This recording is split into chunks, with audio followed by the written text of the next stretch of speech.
Muito prontamente teremos a abertura dos Jogos Olímpicos Paris 2024, abertura que acontece no próximo dia 26, cobertura completa, total e restrita aqui da sua Rádio Bandeirantes. E é muito interessante porque a Olimpíada, ela tem uma ideia de superação. Olimpíada tem uma ideia de capacitação. Olimpíada tem uma ideia de que você possa superar os seus limites e, superando os seus limites, possa atingir os objetivos. Já falamos bastante aqui de capacidade de comando, já falamos muito de gestão, já falamos de resultado versus trabalho versus identidade. E acho que hoje um tema bem interessante é gestão qualificada versus gestão desqualificada. Isso significa que a qualificada te leva ao sucesso, a inqualificada ou a desqualificada te leva ao insucesso. E é muito interessante porque você não fica só no plano hipotético, a gente vai diretamente àquilo que representa a realidade do momento. Dentro do futebol, isso me parece muito óbvio, principalmente depois da conquista da seleção da Espanha da Euro 2024. E é uma seleção que fez 7 partidas com 7 vitórias e de maneira absolutamente impressionante, eu diria categórica e indelével, porque não tem nada que você possa comparar aquilo que a Espanha fez nesta Euro em relação aos seus adversários. Não tem a ideia de que, olha, você fez partidas ruins, você fez partidas medianas,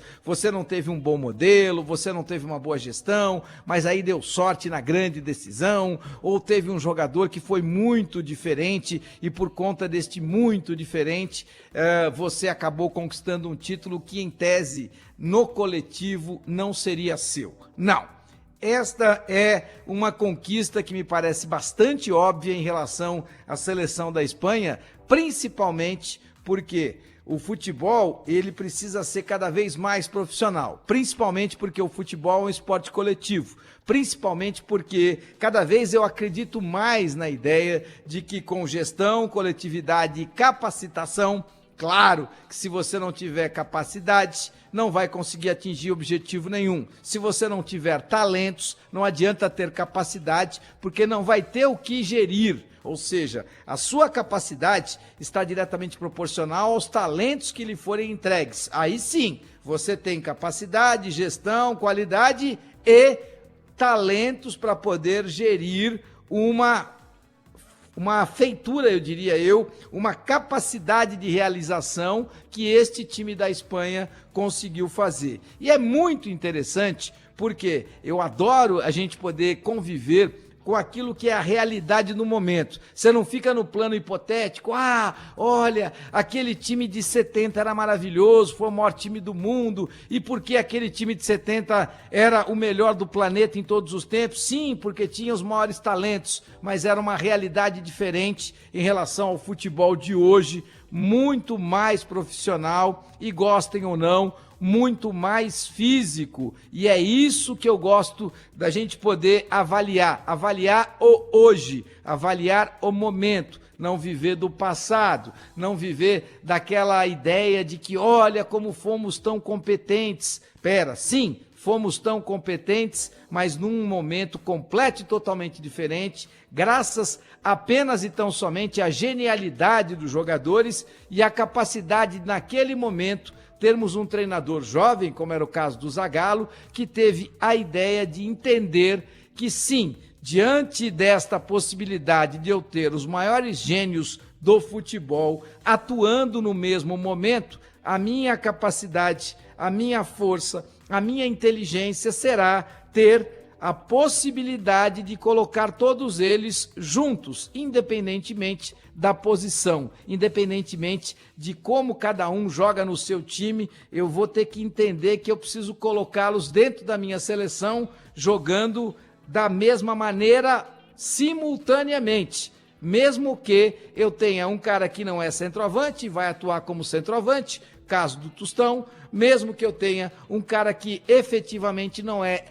um atacante de esquerda mais ofensivo, ou seja, um ponta de referência, como é o caso do Rivelino, mas ele vai atuar mais pela esquerda. Por quê? Porque eu já tenho o Pelé, que é insubstituível, eu já tenho o Jairzinho, que vai jogar aberto pela direita, e a minha capacidade está em resolver colocar todos simultaneamente. Então, houve sim um brilhantismo do Zagallo para saber como escolher, mas é fato, um futebol muito diferente daquele que é praticado hoje. E como é que esta seleção da Espanha parece ser tão virtuosa? Ah, mas a seleção da Espanha tem o Lamine Yamal, este menino de apenas 17 anos, recém-completados, que é muito genial. Sim, é muito genial, como o Estevão do Palmeiras, que também tem 17 anos, é muito genial e é muito diferente. Mas o Lamine Yamal, ele não levaria a Espanha à conquista mais importante depois de uma Copa do Mundo, que é a conquista da Eurocopa. Ele não teria essa capacidade. O Carvajal,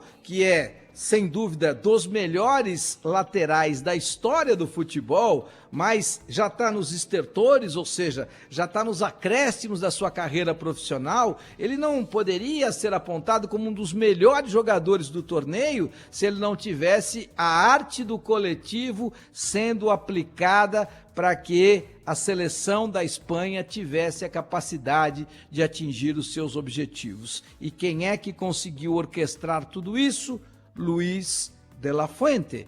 Aliás, muito interessante, porque era um treinador, eu me lembro muito bem, que assim que chegou à seleção da Espanha, ele foi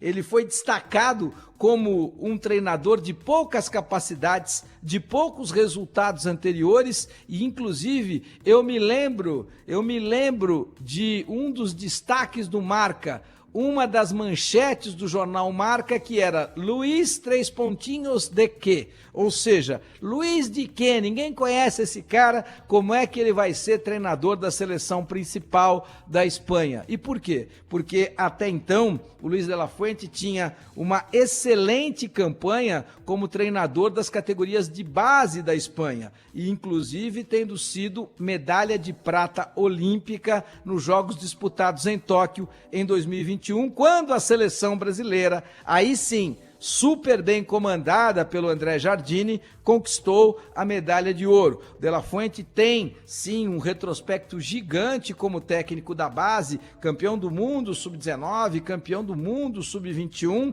e medalha de prata com a equipe sub-23 nos Jogos de Tóquio. Mas clubisticamente falando, ele não teve grandes desempenhos porque também não treinou grandes equipes. Então, havia sim uma questão de suspeita, de desconfiança em relação à capacidade do De la Fuente poder comandar a seleção da Espanha. E eis que ele vem, comanda com brilhantismo, mostra exatamente como você pode ser diferente e como você tem a capacidade, sendo qualificado, de fazer a diferença com os mesmos jogadores, com uma seleção que estava à sua disposição, com jogadores espanhóis que são dessa geração e eram desta geração também em 2021. Sim, mas o Lamine Yamal não estava, sim, mas o Lamine Yamal há 3 anos atrás só tinha 14 anos, então não era um jogador disponível, mas quem é que foi resgatar este menino com 16? Algo raro na história do futebol, não só da Espanha, mas do futebol mundial. Tanto é verdade que o Yamal foi o jogador mais jovem a marcar pela Euro, ou seja, ninguém havia tido esta possibilidade antes, ninguém havia tido esta capacidade antes, ninguém havia tido esta ousadia antes de levar um garoto de 16 anos para ser protagonista de uma seleção tão importante como é o caso da espanhola. E por que que então o Luis Henrique, que comandou a seleção da Espanha na Copa do Mundo, não teve alternativas? Porque ele não teve capacidade de gestão, ele não teve capacidade de escolher os melhores, ele não teve entendimento para saber o que é que ele precisava fazer, não o que ele gostaria de fazer. Tanto é verdade que Luiz Henrique hoje está num patamar muito abaixo dos melhores treinadores do mundo. Não significa que ele seja um mau treinador, significa que sim, ele não tem a qualidade do Luiz de la Fuente, que sim, ele não tem a qualidade do Pep Guardiola, que sim, ele não tem a qualidade de Jürgen Klopp. Esta é uma realidade que a gente precisa saber, entender e observar através dos sinais. E dentro do futebol, os sinais, eles chegam através do resultado.